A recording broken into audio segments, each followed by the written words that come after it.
Now that brings us to the 44th chapter here, and again we have a very wonderful chapter before us here. And we find that Joseph now is going to send his brethren away with corn, but he's got something else up his sleeve, and it is to test their affection for the youngest brother, for his own brother Benjamin. You see, they sold him in slavery. Now have they changed? Would they, any one of them, be willing to give his life for his brother? Joseph's going to really find out something about these, and this brings Judah into a marvelous picture here, because Judah was willing to take his place. Now, let me read verse 1 of chapter 44. He commanded the steward of his house, saying, "Fill the men's sacks with food, as much as they can carry, and put every man's money in his sack's mouth, and put my cup, the silver cup, in the sack's mouth of the youngest, and his corn money." And he did according to the word that Joseph had spoken.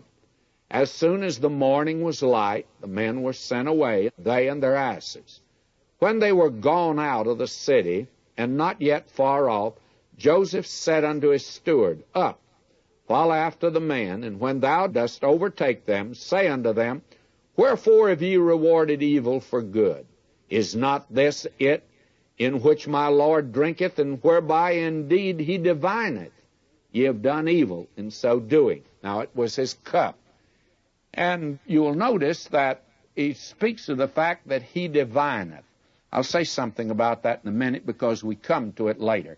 Verse 6, he overtook them, and he spake unto them these same words.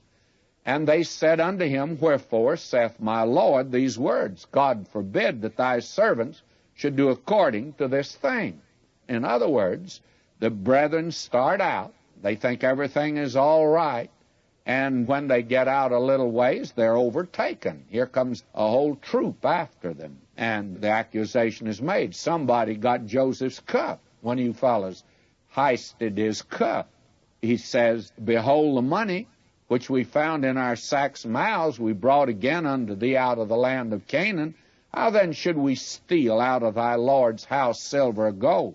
With whomsoever of thy servants it be found, both let him die, and we also will be my Lord's bondmen." They were so sure that none of them had gotten the cup. And he said, "Now also let it be according unto your words. He with whom it's found shall be my servant, and ye shall be blameless." Then they speedily took down every man his sack to the ground, opened every man his sack, and he searched and began at the eldest and left at the youngest, and the cup was found in Benjamin's sack. Then they rent their clothes and laded every man his ass and returned to the city. They went back. They're not going back home without Benjamin, you may be sure.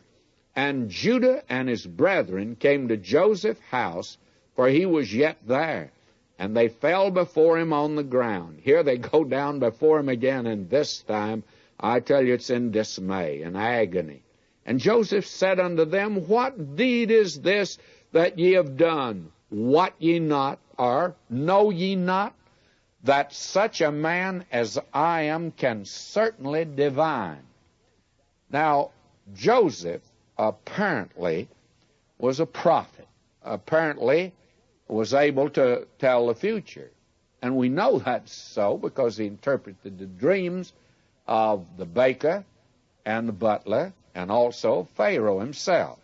He was a prophet, and he apparently used this cup in it. This was a gift that God had given him.